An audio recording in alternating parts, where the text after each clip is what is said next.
ମୁଁ ଏଣ୍ଟାୟାର ଡାଏରୀର ଟିମ୍ର ସମସ୍ତ ଆର୍ଟିଷ୍ଟ ମାନଙ୍କୁ ପ୍ରଡ୍ୟୁସର ମାନଙ୍କୁ ଡାଇରେକ୍ଟରଙ୍କୁ ଏବଂ ଫ୍ରଣ୍ଟରେ ଥିବା ଏବଂ ପଛରେ ଥିବା ସମସ୍ତ ମେମ୍ବର ମାନଙ୍କୁ ଶୁଭେଚ୍ଛା ଦେବି। ବହୁତ ଭଲ ମୁଭିଟି ହେଇଛି।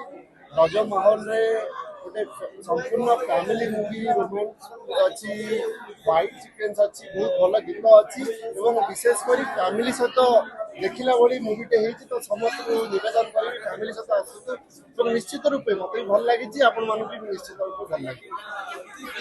ମୁଁ ଡାଏରୀ ତ ଆମର ସମୟରେ ସେତେବେଳେ ସ୍କ୍ରାପ୍ ବୁକ୍ ଥିଲା, ସ୍କ୍ରାପ୍ ବୁକ୍ ଲେଖା ହେଇଛି ଯେ ବହୁତ ମେମୋରିଜ ଅଛି। ତ ନିଶ୍ଚିତ ରୂପେ ଅର୍ଜୁନଙ୍କ ଡାଏରୀରେ କ'ଣ ଲେଖା ରହିଛି ତାହା ଜାଣିବା ପାଇଁ ନିଶ୍ଚିତ ରୂପେ ସମ୍ପୂର୍ଣ୍ଣ ଫ୍ୟାମିଲି ସହିତ ଆସିବି, କାରଣ ଏଇଟା ପୁରା ଫ୍ୟାମିଲି ମୁଭି ଏବଂ ଗୋଟେ ସେକେଣ୍ଡ ବି ବୋର୍ ଲାଗିବନି।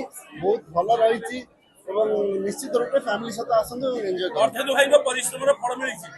ନିଶ୍ଚିତ ରୂପେ ବହୁତ ଭଲ ହେଇଛି। ଖାଲି ଅର୍ଜୁନ ନୁହେଁ, ଏଣ୍ଟାୟାର ଟିମ୍ ସମସ୍ତେ ବହୁତ ଭଲ ଆକ୍ଟିଂ କରିଛନ୍ତି। ସବୁ ଜିନିଷରେ ଯିଏ ଯୋଉ ବିଭାଗର ଦାୟିତ୍ୱରେ ଥିଲା ସମସ୍ତେ ଭଲ କରିଛନ୍ତି। ତ ନିଶ୍ଚିତ ରୂପେ ଭଲ ହେଇଛି। ମତେ ତ ଭଲ ଲାଗିଛି, ଆପଣମାନଙ୍କୁ ନିଶ୍ଚିତ ରୂପେ ଭଲ ଲାଗିଛି।